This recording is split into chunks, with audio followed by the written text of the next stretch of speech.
भगवते वासुदेवाय।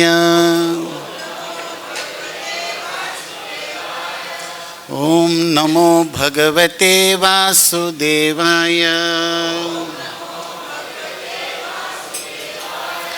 ओम नमो भगवते वासुदेवाय।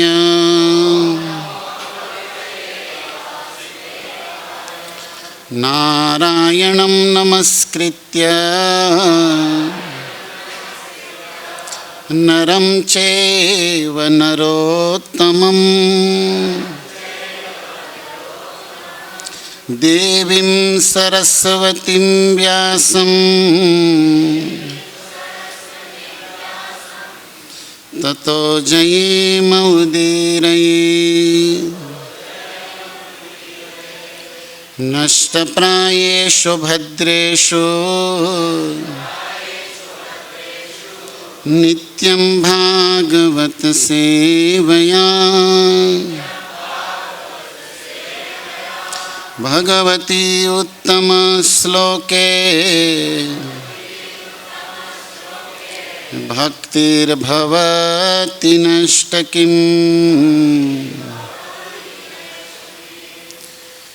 ओम ज्ञानतिमिरन्धस्य ज्ञानाञ्जनशलाकया चक्षुरुन्मीलितं येन तस्मै श्रीगुरुवे नमः। श्रीचैतन्यमनोभीष्टं स्थापितं येन भूतले स्वयं रूप कदा मह्यं ददाति स्वपदान्तिकं। वन्देऽहं श्रीगुरो श्रीयुतपदकमलं श्रीगुरोन् वैष्णवंश्च। श्रीरूपं साग्रजातं सहगण रघुनाथान्वितं तं सजीवं साद्वैतं सावधूतं परिजनसहितं कृष्ण चैतन्यदेवं श्रीराधा कृष्णपदान् सहगण ललिता श्रीविशाखान्वितांश्च। हे कृष्णा करुणा सिंधो दीनबंधो जगत्पते गोपेश गोपिका कांत राधा कांत नमोस्तुते। तप्त कांचन गौरांगी श्री राधे वृंदावनेश्वरीं वृषभानुसुते देवीं प्रणमामि हरिप्रिये। वाञ्छाकल्पतरुभ्यस्य कृपा सिन्धुभ्य एव च पतितानां पावनेभ्यो वैष्णवेभ्यो नमो नमः। जय श्री कृष्ण चैतन्य प्रभु नित्यानंद श्री अद्वैत गदाधर श्रीवासादि गौर भक्तवृंद। हरे कृष्णा कृष्णा कृष्णा हरे हरे हरे राम राम राम हरे हरे। श्रीमद् भागवतम स्कंद 7 अध्याय 8 श्लोक संख्या 35। निशाम्य लोकात्रयमस्तकज्वरम्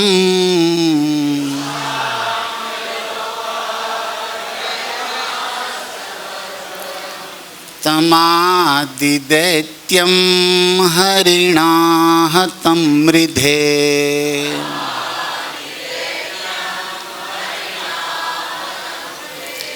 प्रहर्षवेगोत्कलिताननामुः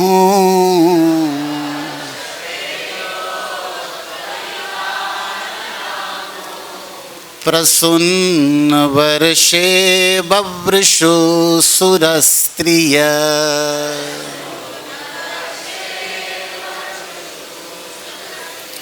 श्रीमद् भागवत का एक नाम है संकीर्तन पुराण, और संकीर्तन का अर्थ है कृष्णस्य नाम रूप लीला धाम समूहेन उच्चस्वरेण कीर्तनम इति संकीर्तनम। कृष्ण के नाम का, रूप का, लीला, उनके धाम का, उनके भक्तों के साथ लीला का उच्च स्वर में और साथ में कीर्तन करना, उसको कहते हैं संकीर्तन। तो आप सबको भागवत के श्लोकों को बोलने की जो प्यास है उसको मैं प्रणाम करता हूँ। समय के अभाव में किसी कवि ने कहा है, नदी को दौड़ता देखकर हैरान हूँ मैं, ये पानी को पानी की कैसी प्यास है। आपने भी यमुना जी को देखा ही होगा। अब वो मिलने जा रही है समुद्र से, है पानी और खुद पानी से मिलना है। ये भागवत भी हमें भागवत बनाता है। ये ग्रंथ भागवत हमें भक्त भागवत की स्थिति प्रदान करता है। तो कृष्ण बलराम हॉल में हम बैठे हैं, एक साथ सभी बोल लेते हैं, निशाम्य त्रयमस्तकज्वरं तमादिदैत्यं हरिणा हतं मृधे प्रहर्षवेगोत्कलिताननामुः प्रसून्नवर्षे बभ्रुषु सुरस्त्रिया। देखो, अकेले गाने में एक समस्या है कि गलती हो तो पता चलता है, साथ में तो पता नहीं कौन क्या गड़बड़ किया। और दूसरा एक लाभ यह है कि हो सकता है कि हम संस्कृत में और सुष्ठु स्वर में व्याकरण अलंकार से अच्छा से गाए, लेकिन भाव की कमी हो तो भगवान सुनते नहीं। लेकिन इन 500,000 में से एक आध के भाव का होगा तो उसके साथ हमारा भी फोटो आ जाएगा। शादी में क्या होता है, दूल्हा कैमरा का खर्चा करता है, हम लोग तो साइड में आ जाए, फ्री में फोटो निकलती। तो हो सकता है कि इनमें से किसी एक भक्त का भाव, वो स्तुति, वो देखो, ये शुकदेव जी के स्वर में स्वर मिलाने की बात है। और ये श्रीधाम वृंदावन है जहाँ पर रुदन भी स्वर में होता है, रुदु सुस्वर राजन। और स्वर की, भाषा की अपनी महिमा है, लेकिन ये राज्य प्रेम का और भाव का है, जहाँ भाषा से अधिक भाव की गरिमा है। और इसीलिए हम विनम्र प्रयास करते हैं सभी वैष्णव कि हम भागवत का श्रवण कीर्तन ही नहीं, सेवन करते हैं। नित्यम भागवत, हम सेवा कर रहे हैं, हम बोल रहे हैं ये भी सेवा है, आप सुन रहे हैं वो भी सेवा है। श्रोता चरणों में निवेदन है कि अपने मन के खुद वक्ता बने। अपने मतलब जो सुन रहे हो वो आप अपने आप को कह रहे हो। कभी कभी श्रोता सुनता है, देख तेरे को बोल रहा है, मैं तो नारायण परायण सिद्धा नाम हो ही गया हूं। ये भागवत कथा में आना मतलब स्वदर्शन, ये दर्पण है जिसमें हमें अपने आप को सजाना है, भगवत गुणों से विभूषित करना है, ताकि हम सर्वाकर्षक कृष्ण को भी आकर्षित कर ले। कृष्ण आकर्षणिश्च। ये भागवत में ध्रुव प्रहलाद जैसे प्रेमी भक्तों के पवित्र चरित्र है, जिसमें शुद्ध भक्ति का रोम रोम में संचार है, जिनके वाक्य पर भगवान अवतार लेते हैं। प्रेम वद्यो प्रहलाद ही पाहन ते परमेश्वर काढ़े, पत्थर से प्रभु को निकाल दिया, और हम इतने साल से सुनते हुए भी पत्थर बने हुए हैं।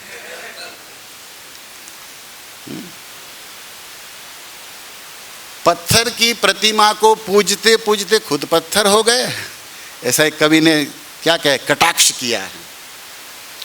कोई पत्थर की मूरत है, किसी पत्थर में मूरत है, लो हमने देख ली दुनिया कितनी खूबसूरत है।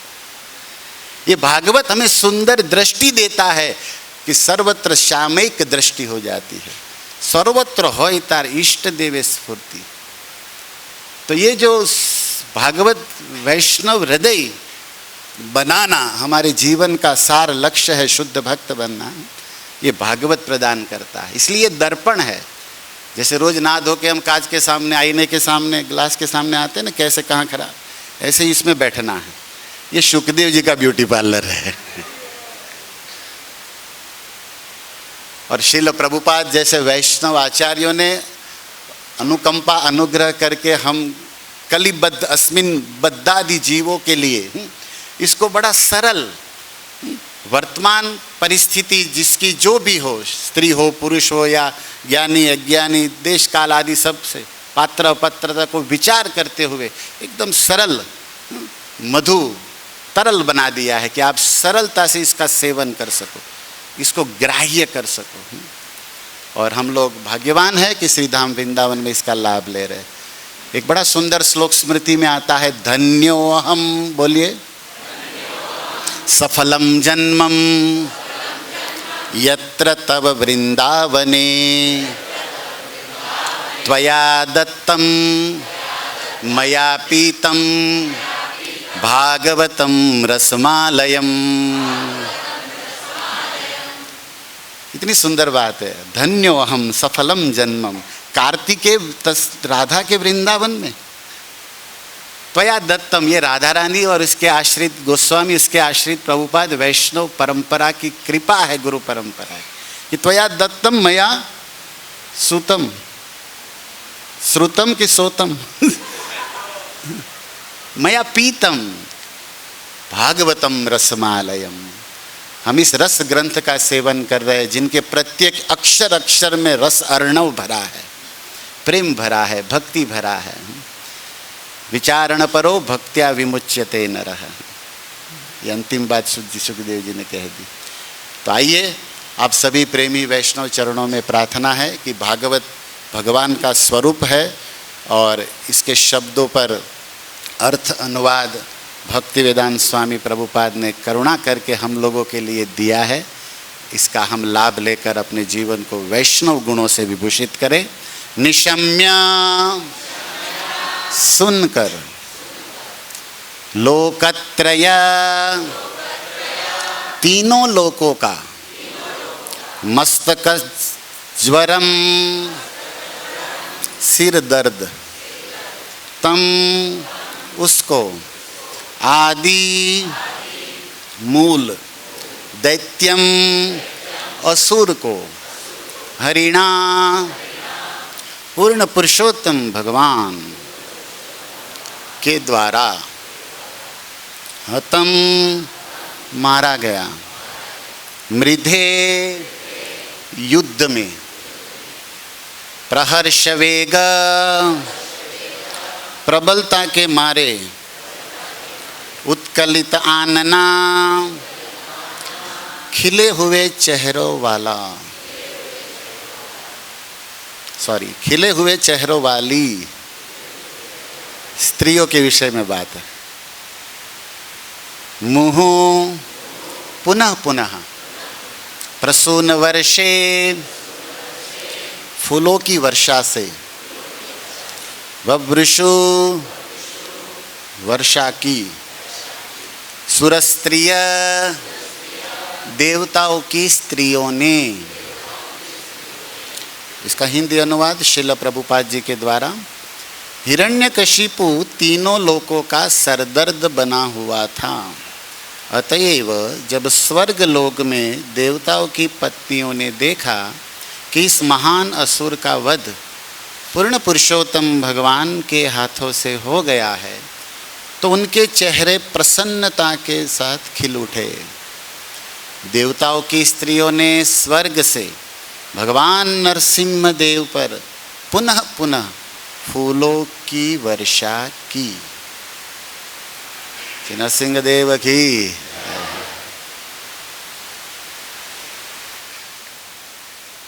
तो सुखदेव गोस्वामी भरी सभा में राजर्षि परीक्षित को ये पवित्र प्रसंग सुना रहे हैं, जिसका पूर्व में श्री नारद जी ने राजसूर्य यज्ञ में श्रवण कराया था।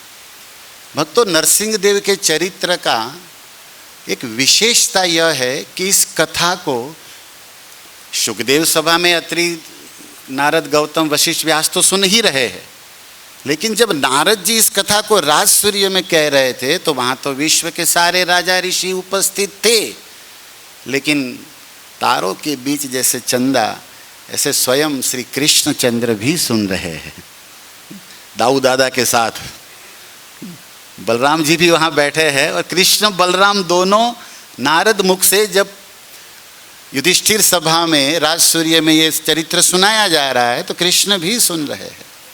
और भगवान को सुनने की ज़्यादा आवश्यकता है क्योंकि ये सबसे बड़े गृहस्थ है, 16,108 में फंसे है ना भाई। तो मतलब प्रेम से समझिए आप, उल्टा अर्थ मत लीजिएगा।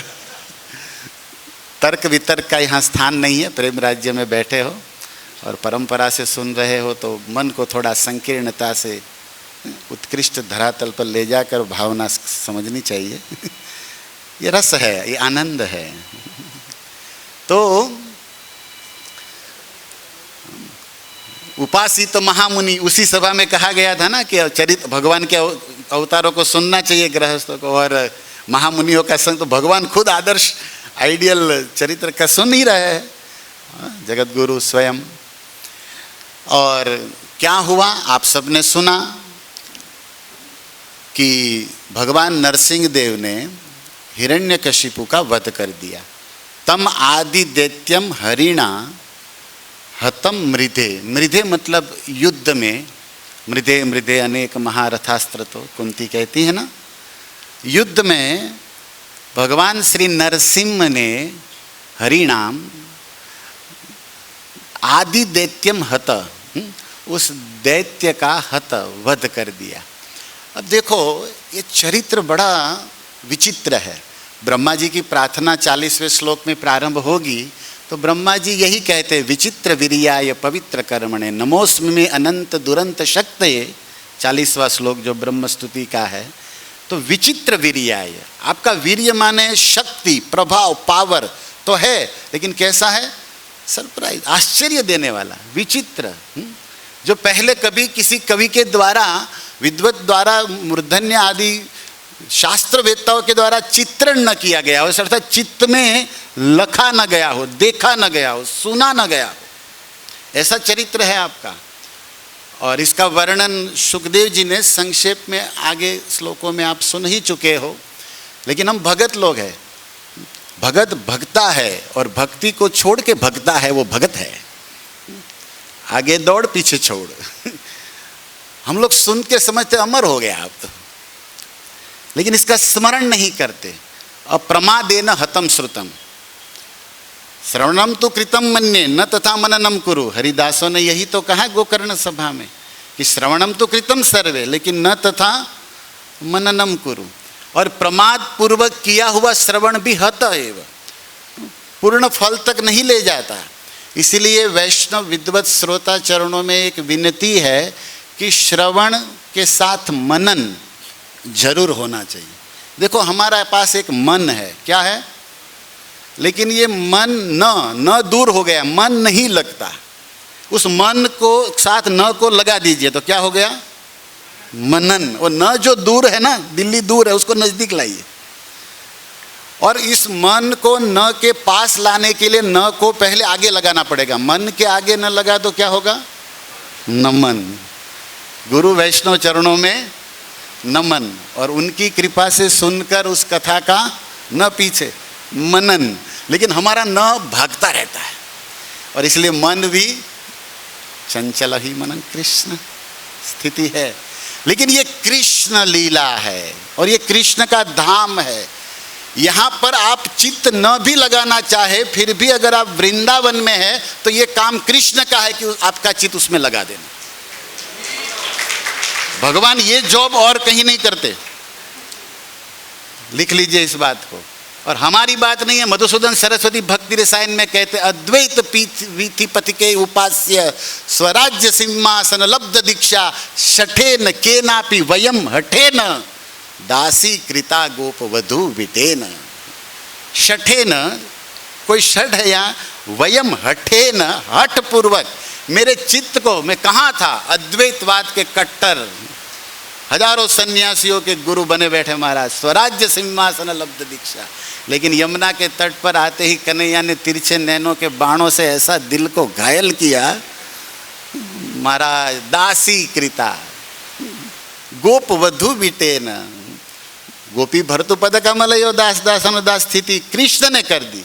ये धाम का, ये भूमि का प्रभाव है कि यहाँ कृष्ण राधा रानी के संग में करुणा से भर गए हैं, प्रेम से भर गए। ऐसे है ही करुणा मूर्ति, प्रेम मूर्ति, लेकिन राधा संग का प्रभाव ही कुछ और है। और ये बात केवल ब्रज में ये स्थिति केवल ब्रज में हो सकती है।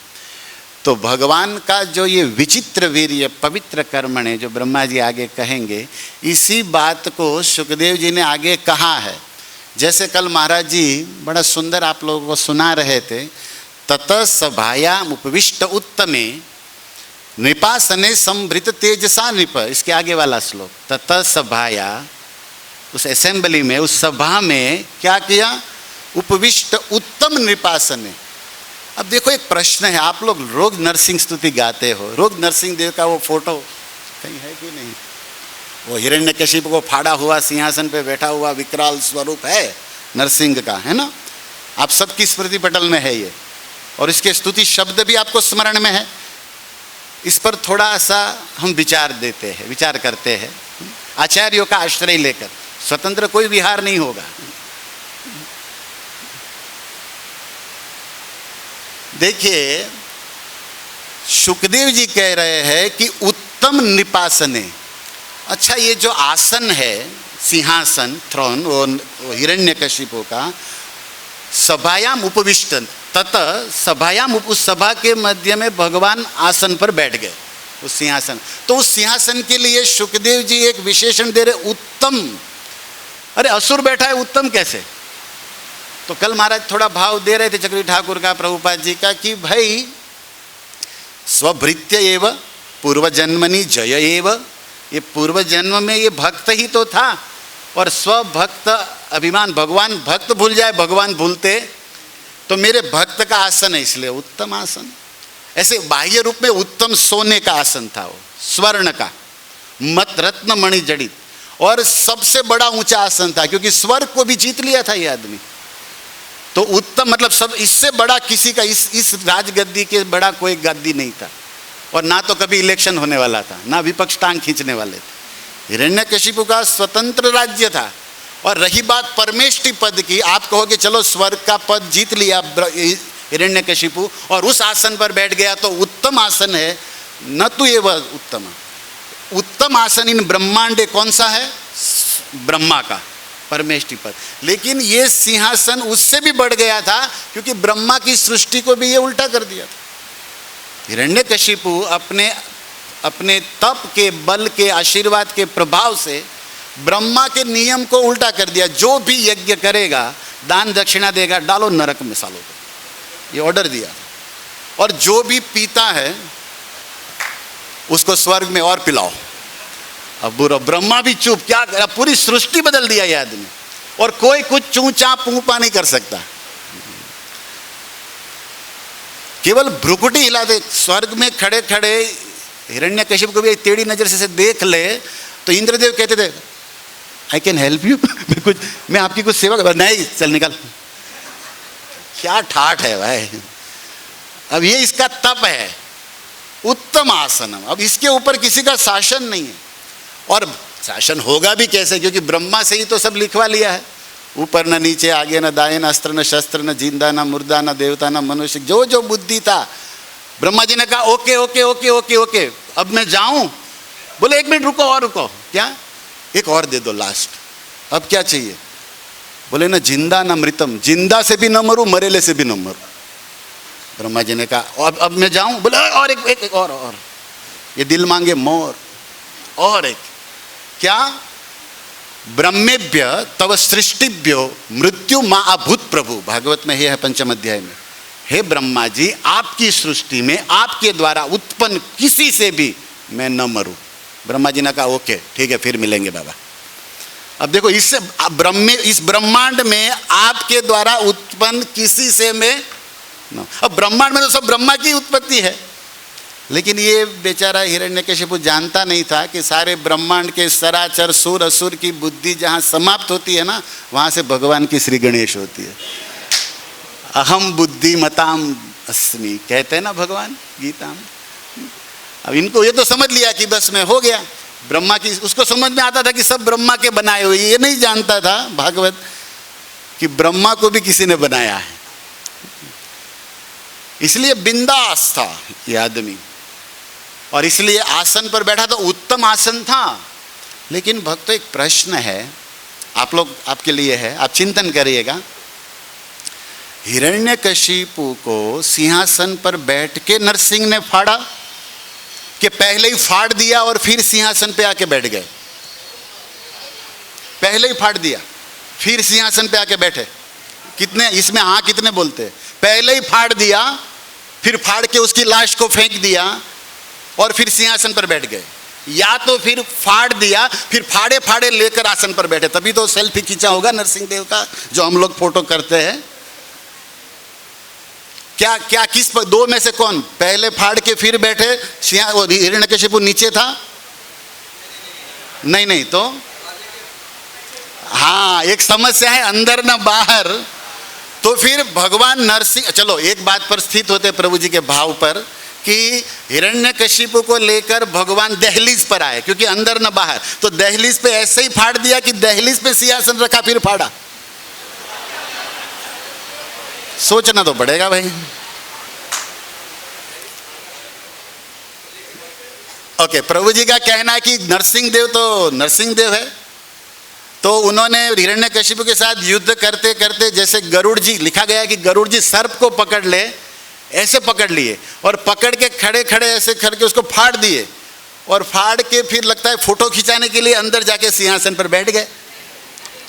इस पर ये ठीक है प्रभु जी, ये ठीक है, चलो, क्योंकि हमको तो आरती करना है ना, एनी हाउ कैसे भी रत्न सिंहासन है, बिठाना तो पड़ेगा। लेकिन मैं ये सोचता हूँ कभी कभी ये हिरण्यकशिपु की भी आरती हो रही है साथ में मरे हुए की। हम तो सब सोचते हैं क्योंकि फ्री आदमी है, कोई और कुछ काम ही नहीं है हमको। तो ये आरती हो रही है तो हिरण्यकशिपु की भी हो रही है, होनी चाहिए, वो भी भगवत पार्षद है। और ऐसे वैदिक गरुड़ पुराण अंतर्गत कुछ विधि भी है कि भाई मृत शरीर भी अगर महान हो तो उसकी भी एक संस्कार विधि है, और ये तो दिव्य भी था। चलो, और जो भी हो नरसिंह देव के साथ है तो क्या कहना, शिव जी के साथ नंदी भी पूजे तो जाएंगे महाराज, क्या क्या क्या होगा। चलिए हम लेते हैं शरण जयदेव महाराज की, जो रोज गाते हो, तव कर कमल वरे नख अद्भुत श्रृंग। श्रृंगम शब्द का क्या अर्थ है? एक बोले क्या, पहले पुरुष है, नौकीला। और माता जी क्या कह रही थी?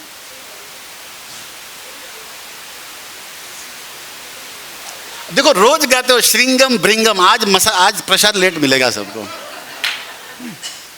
हम क्या गा रहे हैं हमको पता नहीं।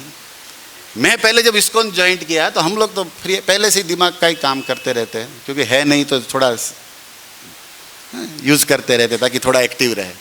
तो मैं सोचता था श्रृंगम मतलब अद्भुत श्रृंगार किया होगा, और भृंगम मतलब तोड़ दिया। नरसिंह देव ने छाती को, भृंगम मतलब भंगिने को, भंजनम, तोड़ दिया। कितने लोग आज भी इसी अर्थ को मानते थे? कोई मेरे साथ है? एक दो, कोई तो साथ दो, जोड़े रह जो राज, कोई तो आओ। कि श्रृंगम मतलब अद्भुत श्रृंगार किया था, मतलब जीभ लबलबा रही थी, आंखें लाल हो गई थी, और केश बाल तांबे जैसे बाल, मुकुट पहना हुआ, हा कर रहा हुआ, और बाल पे खून लगा हुआ, तो अद्भुत श्रृंगार, ऐसा मैं सोच रहा था। क्योंकि भागवत में बाहरी रूप में तो ऐसा ही पढ़ते थे हम लोग। और भृंगम मतलब तनु भृंगम, वो तो तोड़ दिया।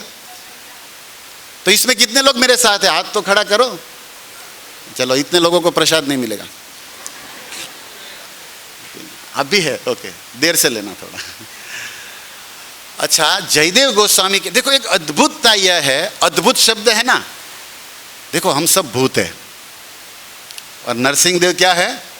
अद्भुत, अद अभूत, अभूत भूत माने होना, और अद माने अब तक जो नहीं हुआ, अब तक जो नहीं हुआ, न देखा न हो सकता है, उसको कहते हैं अद अभूत। अभूत माने होना, और हम सब क्या है, भूता नाम, हम सब भूत है, और ये नरसिंह क्या है, अद्भुत है। अब अद्भुतता क्या है, देखिए जयदेव जी क्या कहते हैं, तव कर कमल वरे, कमल कर कहा, कमल माने तो आप जानते ही हो पंकज, लोटस, और पद्म, संस्कृत में पद्म भी कहते हैं, कमल करे मतलब पद्म पाणे, अग्रे मतलब उसके ये जो हाथ है उसका अग्र क्या माना जाता है, ये सब उंगलियों का अग्रभाग। तो श्रृंगम शब्द का अर्थ होता है अग्रम। श्रृंगम शब्द विश्वकोश, अमरकोश में 3 जगह यूज होता है। बजाने वाला जो विषाण होता है ना कृष्ण के, आप रख देखे हैं, उसको भी श्रृंगम कहते हैं, और जो उत्कृष्ट बात हो, श्रेष्ठम बात हो, उसको भी श्रृंगम कहते हैं, कि टॉप, या किसी पर्वत के शिखर को श्रृंगम कहते हैं। हाँ अब लाइट हो रही है, हाँ कहते तो है ना। तो श्रृंगम के 3 अर्थ हैं। अभी यहां पर पर्वत की शिखर तो है नहीं, और ना तो ये बजाने वाले कोई विषाण का अर्थ लेंगे, लेकिन अग्रता, उत्कृष्टता का अर्थ यहां पर फिट हो सकता है कि कर कमल, कमल जैसे हाथों पर ये अद्भुत अग्रभाग है। श्रृंगम मतलब अग्रभाग, और विशेषता क्या है कि तव कर कमल, हाथ कमल जैसे है, और उसका जो अग्रभाग है वो नौकीला इतना है, पर्वत तोड़ने की लोहे की जो छीनी होती है उससे भी स्ट्रांग, अर्थात वज्र से भी स्ट्रांग। इंद्र के हाथ का जो वज्र है, दधीची की हड्डी का बना अस्त्र, आयुधानाम अहम वज्र, जिसको गीता में कहते हैं विभूति योग में, उस वज्र हिरण्यकशिपु की छाती पर लगने पर वज्र क्रैक हो गया, लेकिन छाती को कुछ नहीं हुआ, ये पुराणों में प्रमाण है। और भगवान नरसिंह देव के कमल जैसे कर का वो अग्रभाग, वो नौकीला भाग इतना तीक्ष्ण था, इतना पावरफुल था कि ये जो तव कर कमल वरे नखम अद्भुत सिंगम दलित हिरण्यकशि, क्योंकि यहाँ हरिनाम दैत्यम शब्द है ना, भगवान ने मारा, इसी पर हम चर्चा कर रहे हैं। हरिनाम नरसिंह देव ने क्या किया, तनु, तनु माने शरीरम, असुर शरीर दे जो दैत्य था उसके शरीर को भृंग, अब भृंग का अर्थ तोड़ना नहीं होता, भृंग कहते हैं मधुसूदन को, षटपद द्विरेप मधुप, आपकी सरल हिंदी में भंवरे को, भंवरे को क्या कहते हैं, भृंग। अब देखिए जयदेव जी का रचना, कवि है ना, प्रास अलंकार की अद्भुत अतिशयोक्ति अलंकार का प्रयोग है इस स्तोत्र में। जयदेव महाकवि कहते हैं कि कमल जैसे कर का अग्रभाग कैसा, इतना नौकीला तीक्ष्ण है कि नरसिंह देव ने इन कमल हिरण्यकशिपु के छाती को तोड़ दिया, जैसे भ्रमर को कमल तोड़ दे। अब ये कभी हो सकता है?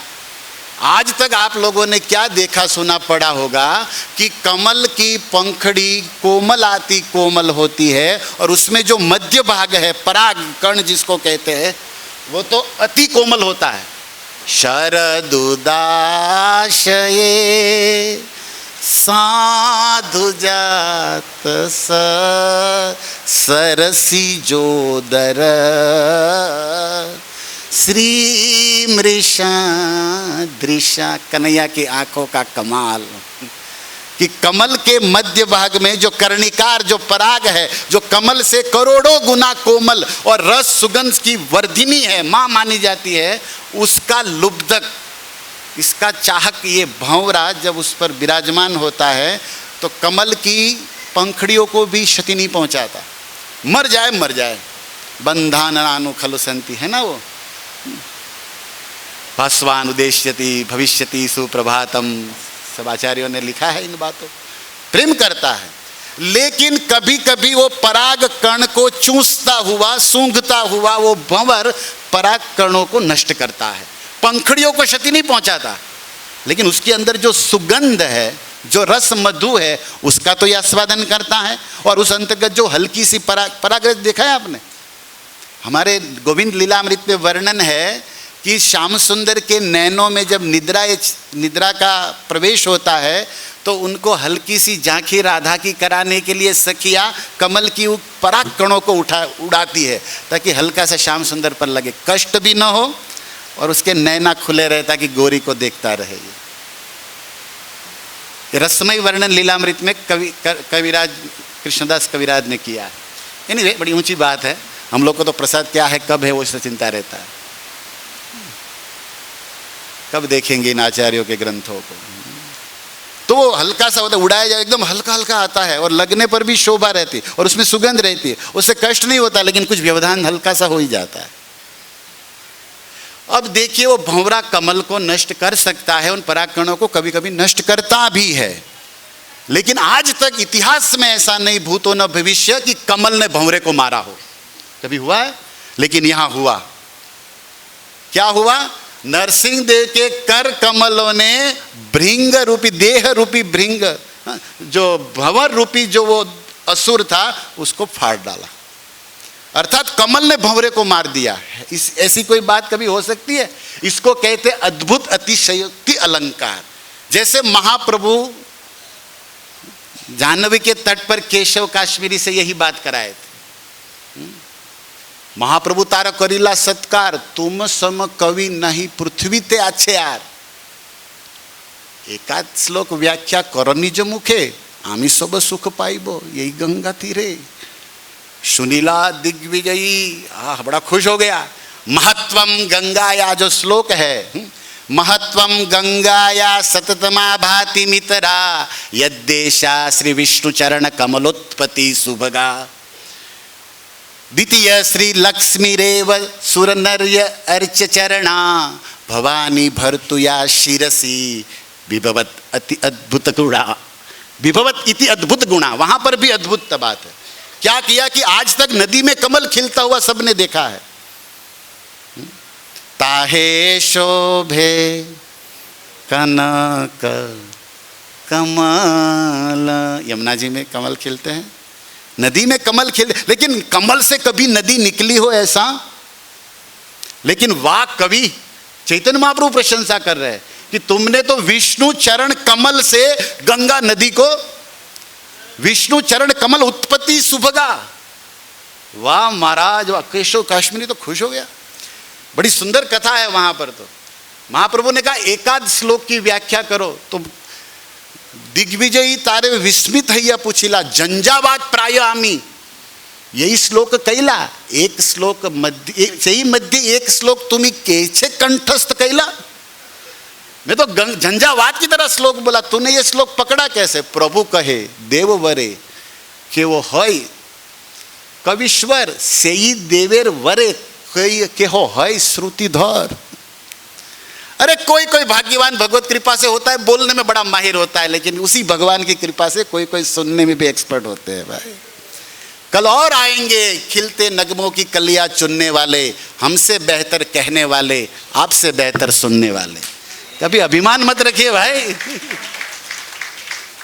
क्या कर दिया कमाल। अब दामोदर अष्टकम चल रहा है ना, दामोदर लीला, विश्वनाथ चक्री ठाकुर कलम चलाते हैं दामोदर लीला पर। क्या अद्भुतता है, विरोधाभास है पूरा। जैसे पूर्णत्वे अपि स्तन्य काम, माता यशोदा जागते ही कन्हैया को काम लगा, और आत्मा रामे भी बुभुक्षया, जो पूर्ण काम आत्मा राम में उसको क्या लग गई? भूख। और माता ने नहीं दिया तो शुद्ध सत्वे अपि क्रोधो। अरे वाह, शुद्ध सत्व में स्वरूप है और क्रोध में आ रहे हैं महाराज। सब उल्टा हो रहा है ना। इतना ही नहीं, स्वराज्य लक्ष्मीत्वे अपि चोर्य, लक्ष्मी का पति चोरी कर रहा है। महाकाल यमादि भयत्वे अपि भयम, अरे काल भी जिससे डरता है, महाकाल जिसके दास है, कालम महाकाल कालम कृपालम गुणागार संसार पारम न तो हम नमामीशमीशान निर्वा, शिव जिससे डरते हैं। कुंती ने यही तो कहा, यद बिभेति भीरपि, भय भी जिससे साक्षात भयभीत होता है, वो भय से भाग रहा है। यहां तक मनो अग्रे प्रयान तत्वे अपि जो मन के युगियों के मन से भी ज्यादा भागने वाला ये पुरुष मात्रा बलात् गृह माता के हाथ से बंध जाता है, पकड़ा जाता है। इतना ही नहीं, आनंदत्व स्वरूपे अपि दुख रोदनम, आनंदमय है और क्या कर रहा है, रुदंतम मुहुर नेत्र। उल्टा है कि नहीं सब कुछ। इतना ही नहीं, सर्वव्यापकत्वे अपि बंधनम, जो सर्वव्यापक है, असीम है। वो दुर्योधन कहा बांध दो इसको, भगवान ने कहा तेरे बाप के पास है ऐसी जंजीर जो मुझे बांधे, पैरों में मेरे पाताल, देख बेटा अब मैं तुझे दिखाता हूं दुनिया। तेरे बाप को तो आंख है नहीं, दुर्योधन को चश्मा आ गया, बेताड़ आ भी गया है, देख नहीं सका। भगवान कहता आप बांध, असीम है ये, लेकिन बंधनम सर्वेशा भूषणमेव न तो दूषणम, ये सब आभूषण है कृष्ण के पास। कवियों ने एक बड़ा सुंदर श्लोक लिखा है, यहां पर विद्वत वैष्णव बैठा है तो आस्वादन करे इस बात का। क्या कहते हैं, व्रजादपि कठोराणी मृदुनी कुसुमादपि, Krishna all time all in one है, कि जो उसी समय वज्र से भी कठोर है और at that time same place same समय क्या है, वो पुष्प से भी कुसुम है, ऑल इन वन है कृष्ण। हमारा भाग्य है कि हम उस कृष्ण का नाम लेते हैं, हरे कृष्णा कृष्णा कृष्णा हरे हरे हरे राम। थोड़ा प्रेम से लीजिएगा, मधुराधिपति अखिलम मधुरम, आप भी मधुर हो जाएंगे। हरे कृष्णा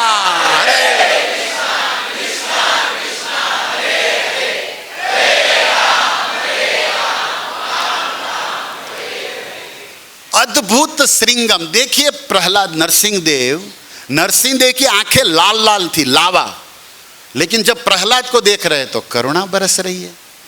जिनके हाथ वज्र से भी कठोर, पैनी नौकीली जैसी तेज वस्तु से है, लेकिन जब प्रहलाद पर घूम रहे हैं तो कर कमल हो गए हैं। यन्मे अर्पित शिरसी पद्म कर प्रसाद, प्रहलाद स्तुति में इसी बात को कहते हैं, न ब्रह्मया न तु भवस्य न ते रमाया। जो प्रसाद ब्रह्मा को, शिव को, लक्ष्मी को भी नहीं मिला। लक्ष्मी का हाथ पकड़ा भगवान ने, पानी ग्रहण किया, सर पे हाथ नहीं रखा, लेकिन उसी लक्ष्मी नरसिंह देव ने मेरे सर पर हाथ घुमा दिया। ये मैं प्रसाद पाया हूँ। प्रहलाद अपने को धन्य मानते हैं। भागवत 7-9-28 सुंदर श्लोक है, स्मरण करिएगा कभी अवसर मिले तो ये विलक्षणता, ये अद्भुतता, ये अलौकिकता है कि नहीं। आप विचार करिए कि भगवान के कर कमल ने भृंग को, कमल ने भंवरे को मार दिया। ये है अद्भुत अतिशयोक्ति अलंकार, और ये केवल कृष्ण में ही कर्तुम कर्तुम अन्यथा कर्तुम असमोर्ध्व न च समश्च अधिकम कुतोन्या, ये सारे श्रुति वाक्य भी इसी चरित्र में समाहित हो जाते हैं। और तब मजा आता है, तमादि देवम हरिणा हतम वृधे।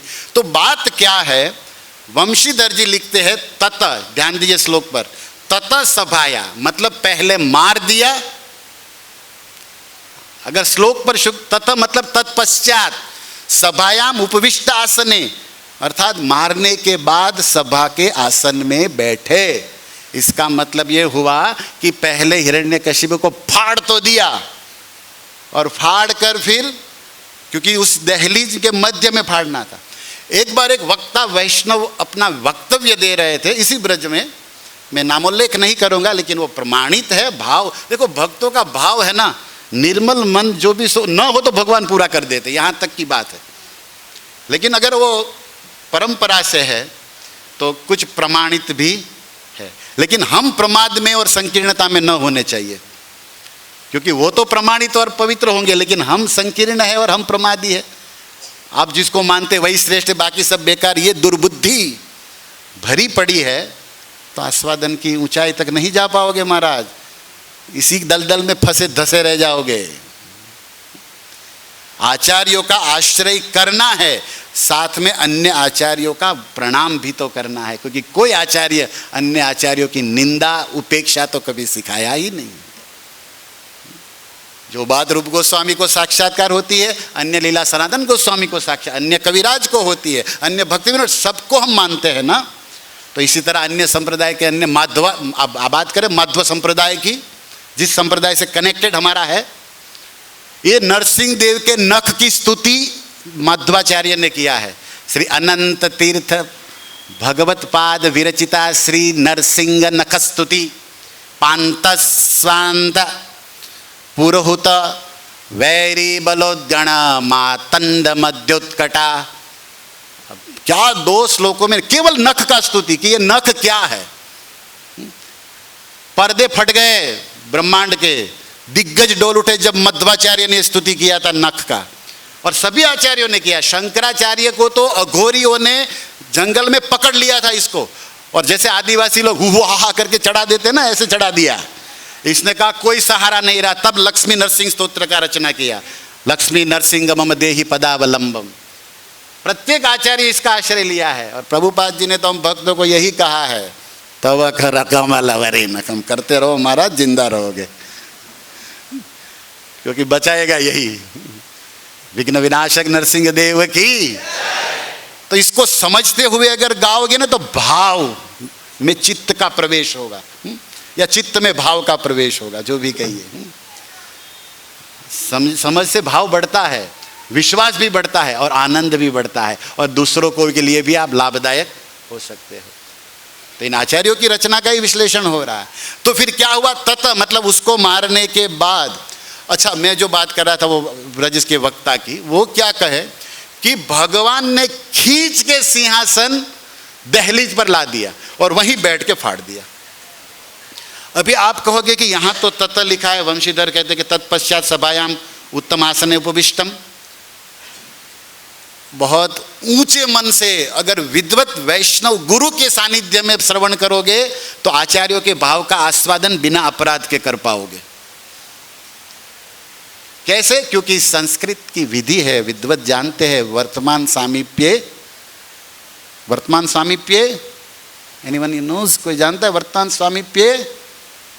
नोबडी। वर्तमान सामीप्य वर्तमानवत, ये नियम है कि जो घटना कंफर्म पक्की कुछ ही क्षण में होने वाली है तो उसको अभी हो गया ऐसा बोला जा सकता है, और ये गलत। वर्तमान सामीप्य, ध्यान दीजिए, जो वर्तमान में, और बहुत बातें जैसे हम लोग कहते हैं कृष्णा's पास्ट टाइम, अंग्रेजी में कृष्णा, यहाँ कुछ पास्ट है ही नहीं, सब प्रेजेंट है। बात ही शब्द ही गलत हो जाएगा तुम्हारा अगर लड़ने आओगे ना। क्या पास्ट टाइम? नहीं, निमेषार्धाक्यो यत्रापि न समय।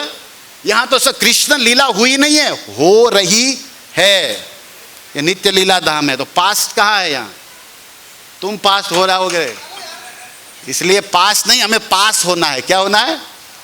PSSS। क्या होना है? हमें पास्ट नहीं, पास होना है। पास होने के लिए प्रेजेंट में रहना पड़ता है, और ये प्रेजेंट धाम है भगवान का। तो इसलिए तर्क वितर्क का तो बहुत बातें हो जाएगी, तर्को प्रतिष्ठम, लेकिन आश्रय अनुकूल्य न संकल्प वाली बात होगी तो आप आस्वादन कर पाओगे। जैसे फॉर एग्जाम्पल कोई व्यक्ति पैसे वाला है, जैसे बिजनेस करने वाले काफ़ी बैठे यहाँ, और पक्की पार्टी है, पैसे वाला है, विश्वासु है, और वो व्यक्ति फ़ोन पे कह दे प्रभु जी तुम्हारा 1 लाख मेरे पास आ गया, आप लोग हाँ बोल देते हो कि नहीं? जबकि अभी वो दिया जिसके पास आपको लेना था। जैसे ये प्रभु जी मुझसे 1000 रुपया मांग रहा है, मेरे पास नहीं है, लेकिन ये जिसके जिसके मित्र है आपके, उसको मैं कहूँ प्रभु जी आप इसको बोल दो, वो आपको बोल देंगे कि प्रभु जी कुंडल कृष्ण का 1000 आ गया, आपको दिया नहीं है, लेकिन आप क्या कहते हो? Okay Prabhu ji, you are free. हवाला जानते हैं ना ये सब? हवाला के बाद घोटाला भी होता है, लेकिन जो बात पक्की है, कंफर्म है, इसको यस कह दिया जाता है। तो इस तरह नरसिंह देव ने अगर सिंहासन अपने हाथों से खींचकर दहलीज पर ला दिया और वहां बैठ के फाड़ दिया तो उसमें भी कोई आपत्ति हमें है नहीं। हमें तो नरसिंह देव के फाड़ने से मतलब है, बस फाड़ दिया, इसको जिंदा गाड़ दिया, सिंगम हो गया नरसिम्हा। तो ये बढ़िया है बस। तो ये बात से मतलब है। लेकिन देखिए अब इस पर हम आचार्यों की एक और उंगली पकड़ते हैं। श्रीपाद श्रीधर स्वामी बाबा दीपिका स्वभृत्य ऐश्वर्य आश्चर्य कौतूहलेन, श्रीधरपाद लिखते हैं कि स्वभृत्य ऐश्वर्य, अपने भृत्य का ऐश्वर्य देखकर आश्चर्यमयेन कौतूहलेन उपविष्ट आसनम आसित। भगवान नरसिंह देव लड़ते लड़ते हिरण्यकशिपु को मारते मारते देखा, अरे मेरा बेटा सिंहासन बढ़िया बना है, इतना सोना चांदी मढ़ा है, हीरा लगाया, क्या डिजाइन किया है, किधर बनाया, जयपुर बनवाया, किधर बनाया, मतलब अरे तो गोलोक का वहीं का आदमी है, वैकुंठ का तो जानता है बढ़िया से। तो स्वभृत्य ऐश्वर्य आश्चर्यम, बोले इस पर जरा बैठना तो पड़ेगा। क्यों? क्योंकि मेरे भक्त का है। अभक्तेरो अन्नामी उल्टी न चाहूं, भगवान का सभा अभक्तों का तो मैं मुड़कर भी नहीं देखता, और भक्तों का तो मांग के चोरी करके भी खाता हूं। तो मेरे भक्त का सिंहासन है और इतना सुंदर है, हम नहीं बैठेंगे तो कैसे काम बनेगा? इसी पे बैठ के इसको मारोगे और फोटो खिंचकाओगे, आरती करेंगे इस्कॉन वाले, तवा क्या रखा मतलब, अरे न खा, ये तो अपनी स्टाइल है भाई। अच्छा, उपासनम, आसन पर बैठने का एक और रहस्य है। चक्रवर्ती ठाकुर अपनी कलम चलाते हैं कि अयम पराभवेन, इसको जब हरा दिया है, तद अधिकारम स्वीकृति इति राजनीति दर्शयन, जो राजा जिस राजा को मार दे उसके आसन पर उसका अधिकार स्वतः हो जाता है, और ये राजनीति है। तो अब राजा को मार दिया तो राज सिंहासन किसका हो गया? तो बैठना तो पड़ेगा, बैठना तो बनता है। बनता है कि नहीं बताओ? बंबई वाली भाषा है, बैठना तो बनता है। अपना है। ये जो तव कर कमल वरे नखम अद्भुत श्रृंगम दलित हिरण्यकशिपु तनुभंगम, इस पर एक हिंदी कवि ने क्या कलम चलाया, सुंदर नख, सुंदर कर नख से अपने हिरण्यकशिपु के हरे सपने। देखो हिंदी लोग भी क्या लिखते हैं, सुंदर कर नख से अपने हिरण्यकशिपु के सारे हर लिए सपने। वो बेचारा गोविंदा नमन में हो गया। हरिनाम दैत्यम बद। अब भगवान सुंदर है तो इसका मारना भी सुंदर है यार, इसका देना सुंदर है, तो सुंदर है किम सुंदरम। प्रहलाद जी ने बलि प्रसंग में यही तो कहा कि बलि तू तो सुंदर लग रहा है, टकला कर दिया फिर भी सुंदर, सब ले लिया, लेकिन फिर भी क्योंकि ये भगवान ने लिया है, भगवान का देना सुंदर है। भगवान का कोई भी काम असुंदर होता ही नहीं, क्योंकि ये श्याम सुंदर है, इसके आगे सबसे सुंदर है। इसके आगे किसकी क्या चलने वाली है, इसका जो भी काम है सुंदर ही होता है। मारते भी तो तारते हैं ना, मारना भी तारना, इनका कुछ भी असुंदर है नहीं। तत्व से विचार करिए या लीला से विचार करिए, तो हरे सपने बेचारे, उसके सारे सपने तो हर लिए गए। ये तो सब चिट्ठी पिट्ठी फाड़ के आया था, सब लगाया था नहीं मरूंगा, वो भी मर गया। भगवान का ये कमाल है। लेकिन भगवान नरसिंह देव आसन पर बैठे, इस पर एक और विचार सुनिए। चक्रवर्ती ठाकुर का ये भाव है, बंशीधर जी ने लिखा है इस पर। बंशीधर जी लिखते हैं कि भगवान नरसिंह देव ने सोचा कि असुर बैठा है तो अशुद्ध हो गया था आसन, और अब इस पर मेरा भक्त प्रहलाद बैठने वाला है, दूसरा भाव।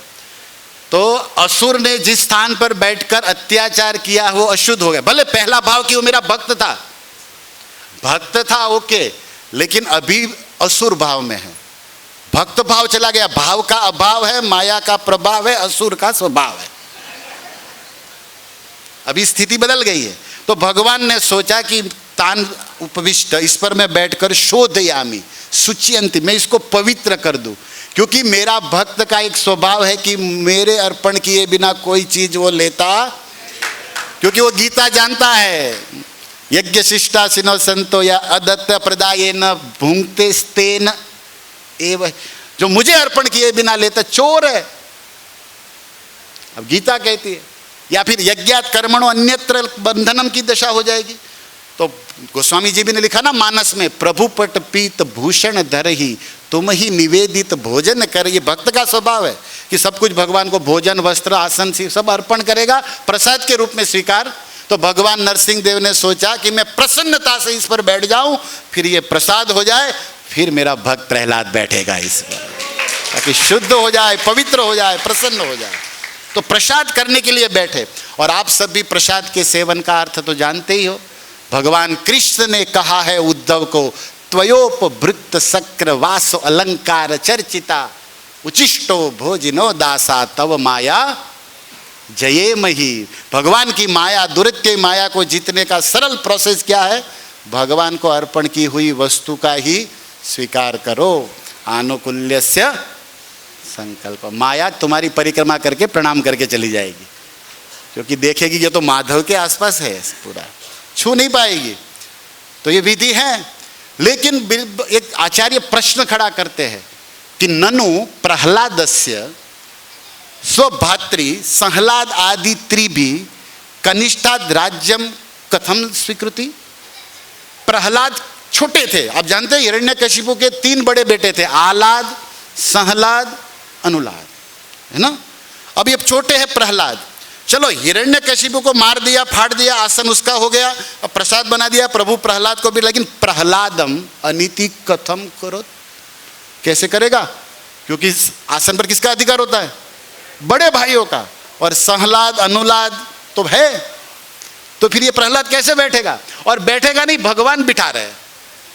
इसी बात को वंशीधर जी, देखो भागवत समाधि भाषा, ओ राम राम समय मैं तो देख ही नहीं रहा घड़ी यार, देख लिया, अब चिंता मत करो, सबको प्रसाद से देरी नहीं होगा। हिरण्यकशिपु मर गया, फिश तो होना ही चाहिए, कोई चिंता नहीं, लेकिन कैसे मरा इस पर चर्चा हो रही तो लास्ट क्या था कि भाई 2 मिनट लूंगा खाली, वो क्या हुआ कि भगवान नरसिंह देव ने जब अहतन नख शस्त्र पाणी दंडो यथा अनुपनाथा सहस्त्रश 31वां श्लोक है कि भगवान नरसिंह देव नख से, नख शस्त्र पाणी अहतन, और सारे अनुगत अनुचर इनको मार रहे थे नख से ऐसे ऐसे, इसमें अनुलाद सहलाद इसके भी राधे राधे हो गई थी।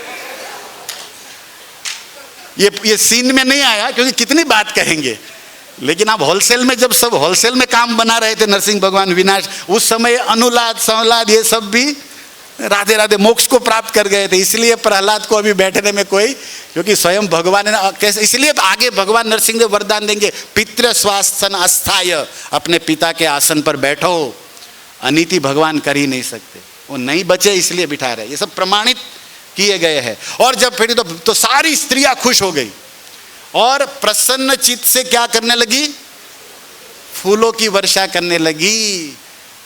यहाँ पर सुंदर अर्थ बताया है कि हर्ष के साथ सेवा करिए आप सब, और हमारी माताओं पर कितना राधा रानी का, सखियों का गोस्वामी अनुग्रह है कि भगवान की फूलों की माला का अधिकार इन्हीं को है, प्रसाद का अधिकार इन्हीं को है। और माताओं को फूल केवल गूंथने ही नहीं चाहिए, फूल जैसे खिले हुए रहना भी चाहिए, है ना, तभी तो शोभा है। तो देखो भगवान के ऊपर सबसे, नरसिंह देव के ऊपर सबसे पहली फूलों की वर्षा किसने की, स्त्रियों ने की, और आकाश से स्वर्गीय सुमन बरसा रही थी, मानो फूलों के माध्यम से अपना हृदय दे रही थी कि थैंक यू, आज से हमारे पति पार्टी करेंगे क्योंकि आपने सारा प्रोग्राम फिनिश कर दिया। इनके साथ हम घूमने भी नहीं जाए, कभी गार्डन में भी नहीं ले गए, बोले थे नहीं हिरण्यकशिपु आ जाएगा, लेकिन वो तो मर गया, अभी अब लोग दिवाली करेंगे। तो स्त्रियां सब खुश है, इसलिए पुष्प बरसा रही है और खुश हो गई प्रसन्न चित्त होकर। इसका संकेत यही है कि माताओं को सेवा प्रसन्न चित्त होकर, क्योंकि हमारे चित्त भाव का असर हमारे प्रसाद में, सेवा में पड़ता है। अगर भाव प्रसन्न हो, शुद्ध हो, तो उसका असर कुछ अलग होता है। धन्यवाद, इतना धैर्य से सुने, थैंक यू। मैं यही समाप्त करूंगा। विघ्न विनाशक नरसिंह देव की।